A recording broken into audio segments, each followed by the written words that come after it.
Assalamualaikum warahmatullahi wabarakatuh. Good morning students, how are you today? I hope you're all very well. So today we are going to review unit 1 until unit 3. Seperti yang sudah Miss Dena janjikan di minggu lalu, hari ini kita mau mereview apa saja sih yang sudah kita pelajari di unit 1 sampai unit 3.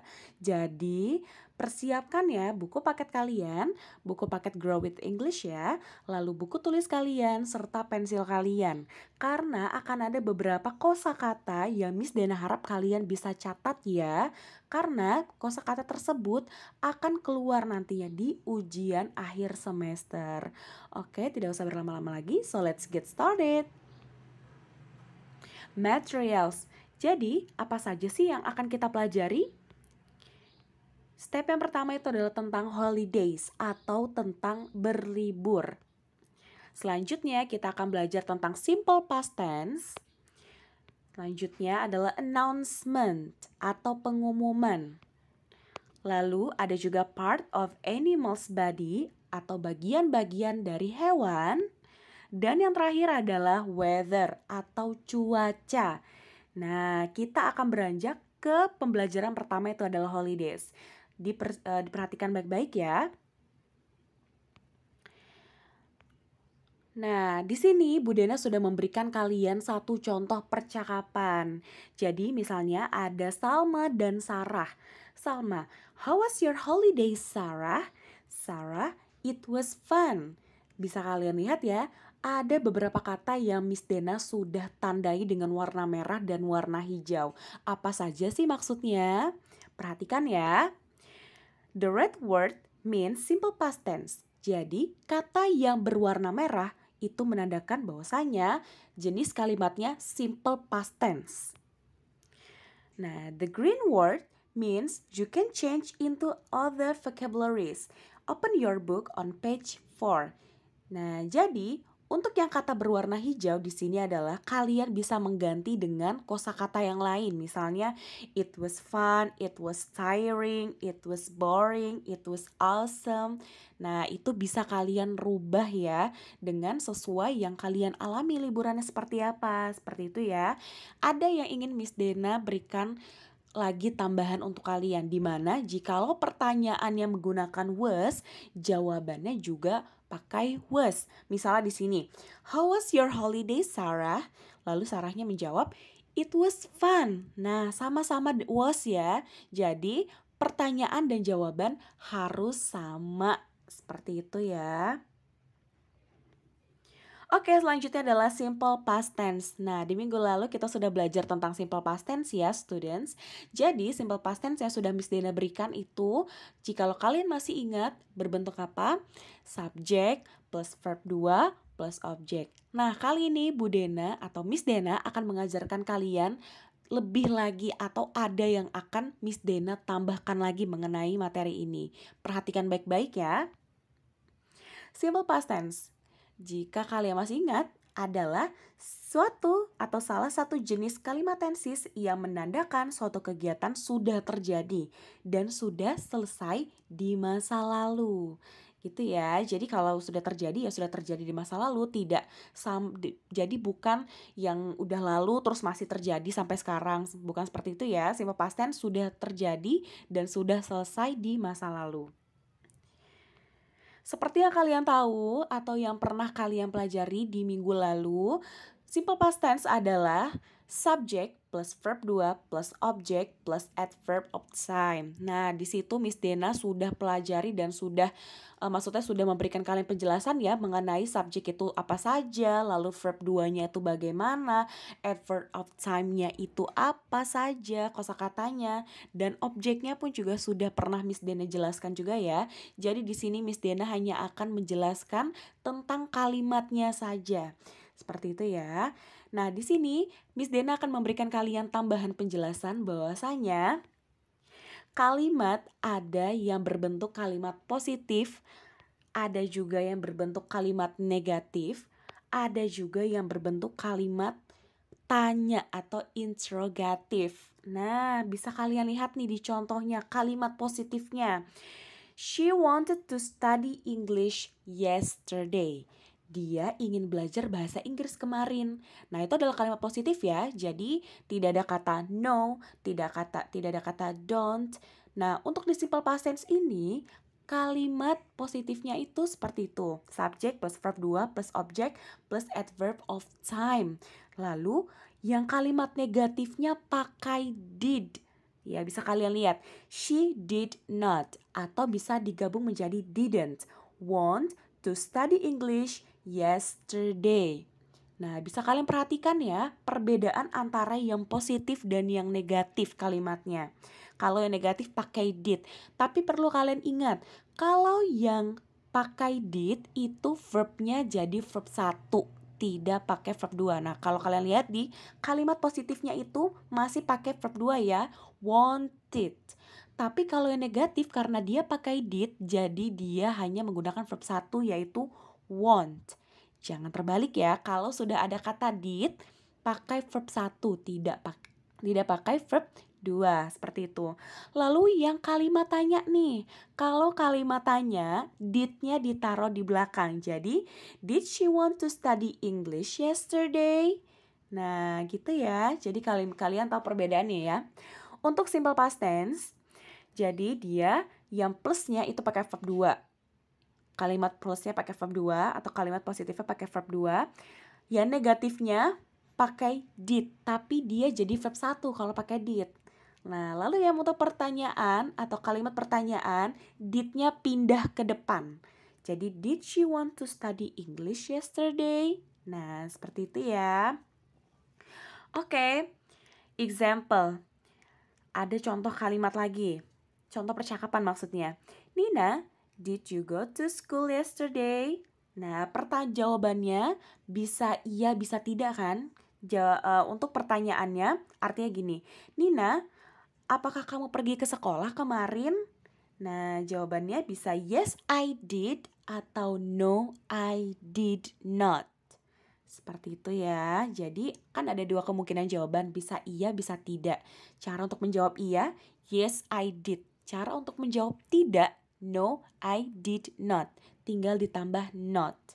Seperti itu ya. Oke, yang selanjutnya masih simple past tense lagi, tapi ini berbeda.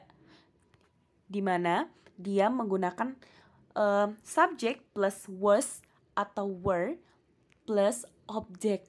Nah, di sebelumnya kalau kalian mempelajari tentang simple past tense yang menggunakan did, sekarang yang menggunakan was. Apa sih bedanya? Kalau yang menggunakan did, dia pasti pasangan selanjutnya atau kata selanjutnya adalah verb. Tapi kalau was, dia selanjutnya tidak pakai verb. Bisa kalian lihat di rumusnya saja sudah was words atau plus object. Nah, bisa kalian lihat ya, tidak ada verb di sini. Seperti itu. Apa sih contohnya? Contohnya misalnya yang tadi slide pertama tentang holiday. How was your holiday? Nah, pakai was karena dia tidak ada kata kerja atau verbnya. Jadi dia pakai was. Seperti itu. Oke, di sini Miss Dina akan memberikan kalian penjelasan juga gimana sih membedakan apa yang pakai was dan apa saja yang pakai were. Tergantung subjeknya ya. Kalau subjeknya I, she, he, dan it, dia menggunakan was. Selanjutnya kalau subjeknya they, we, dan you, pakainya were. Perlu kalian ingat dan perlu kalian catat ini ya. I, she, he, dan it menggunakan was. They, we, dan you menggunakan were. Oke, selanjutnya. Ini Miss Dana masih perlihatkan rumusnya. Jadi, ini juga ada pertanyaan, maksudnya pernyataan kalimat berbentuk positif, negatif, dan interrogatif atau kalimat tanyanya.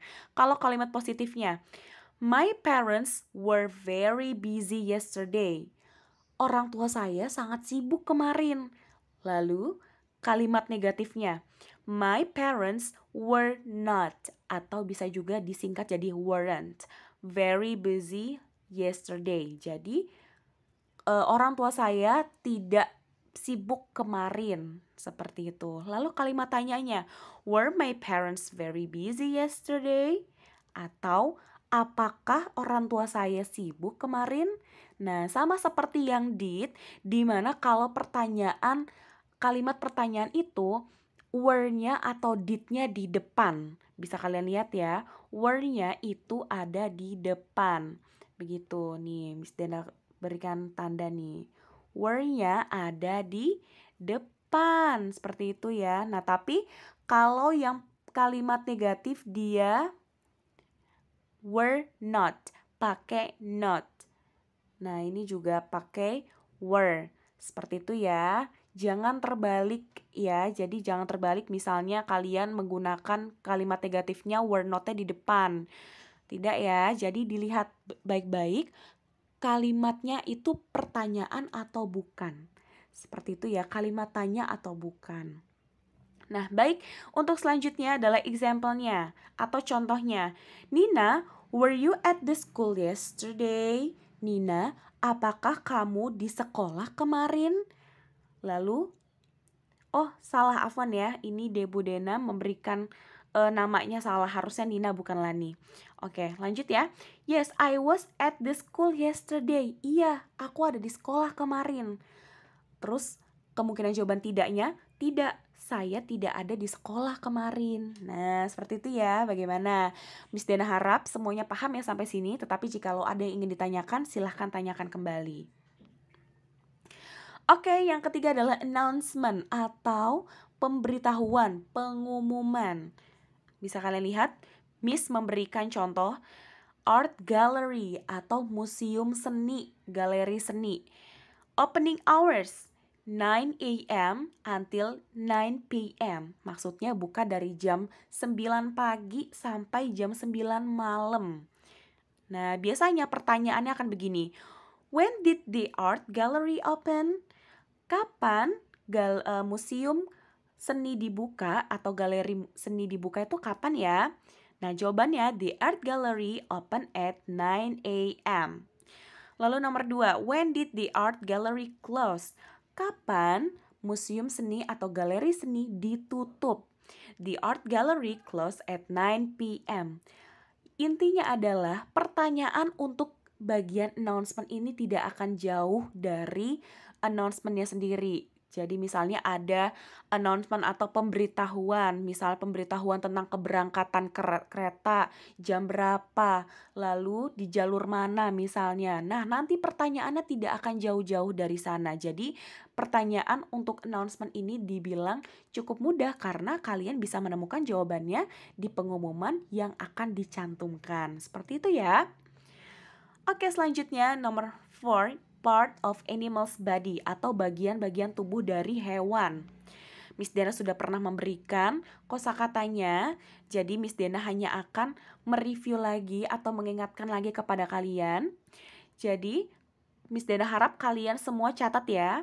Head artinya kepala, paw artinya cakar, lalu leg artinya kaki, man artinya rambut atau bulu binatang, ear artinya telinga, back artinya punggung, tail artinya ekor, whisker artinya kumis dari binatang. Nah, kalau kumis pada manusia itu beda lagi ya. Bahasa Inggrisnya itu mustache kalau kumis pada orang atau manusia. Tapi kalau untuk binatang dia whisker. Ada juga fin. Nah, baru nih. Fin adalah sirip ikan. Bark artinya menggonggong. Roar artinya mengaum. Oke, jadi sampai di sini Miss Dena hanya akan memberikan kosakata mengenai part of animal's body ya. Jadi kalian hanya perlu untuk mengingat kosakatanya saja. Seperti itu ya. Oke, nomor 5 atau number 5.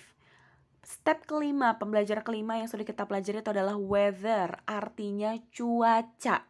Nah, ini kita pelajari di unit 1 ya, masih berhubungan dengan holidays. Di sini Miss Dena juga hanya akan memberikan kalian kosakatanya. Yang pertama adalah winter atau musim salju. Yang kedua rain artinya hujan. Selanjutnya summer, musim panas. Lalu ada springtime atau musim semi. Nah, sampai di sini Miss Dena akan memberikan kalian beberapa kosakata musim, yang mana musim ini terjadi bukan di Indonesia ya, tapi di luar negeri. Kalau di Indonesia cuma ada musim hujan dan musim kemarau atau musim panas. Tapi kalau di luar negeri itu ada banyak. Ada musim salju, musim panas, musim semi, musim hujan, seperti itu. Nah, di sini ada juga humid atau lembab. Lembab itu maksudnya gimana? Jadi lembab itu maksudnya adalah misalnya sehabis hujan lalu terbitlah matahari. Mataharinya sangat terik. Pernah ya kita mengalami hal itu juga di sini di Indonesia. Ada juga dry, itu kemarau. Jadi benar-benar musim kemarau itu susah air, lalu juga kering, seperti itu ya. Lalu cold, dingin. Kalau kita merasakan cold atau dingin ketika sedang musim hujan atau yang sekarang sedang terjadi. Lalu ada juga hot, panas. Nah, oke. Sekarang di exercise, latihan soalnya. Jadi kalian Miss Dena minta untuk mengerjakan soalnya. Nomor 1, kalian tinggal pilih was atau did jawabannya. Lalu nomor 2, kalian tentukan kalimat negatifnya seperti apa, lalu kalimat interrogatif atau kalimat tanyanya seperti apa. Lalu nomor 3, kalian diminta untuk menebak hewan apakah dia. I'm a big animal with big ears and long nose. What am I? Saya adalah seekor binatang besar yang memiliki telinga besar dan hidung panjang. Siapakah saya? Nah, kalian jawab dengan menggunakan bahasa Inggris ya. Misalnya, kalian menjawab jerapah, giraffe. Misalnya, kalian tulis giraffe, seperti itu. Lalu nomor 4, kalian tinggal pilih salah satu aja. The sound that the lion make is called. Jadi, suara yang dikeluarkan oleh singa itu namanya apa? Bark, menggonggong kah? Roar, mengaum. Chirp, mendecit atau meow atau mengeong seperti kucing. Seperti itu ya. Lalu nomor 5, translate into English. Jadi Miss Dena ingin kalian mentranslate kalimat tersebut ke bahasa Inggris. Misalnya, bibi saya sangat senang ketika kami mengunjunginya liburan yang lalu atau di liburan yang lalu. Nah, kalian coba translate ke bahasa Inggris. Boleh kalian buka dictionary kalian atau kamus kalian. Nanti Miss Dena akan mengoreksi kalimat kalian benar atau salah. Seperti itu ya. Oke, segitu saja dari Miss Dena review dari unit 1 sampai unit 3 kali ini. Semoga kalian paham. Tetapi jika kalian belum paham, boleh kalian tanyakan langsung ke grup BDR atau kalian boleh tanyakan juga ke WA Miss Dena melalui Japri. Seperti itu ya anak-anakku yang solihah. Kita tutup. Assalamualaikum warahmatullahi wabarakatuh.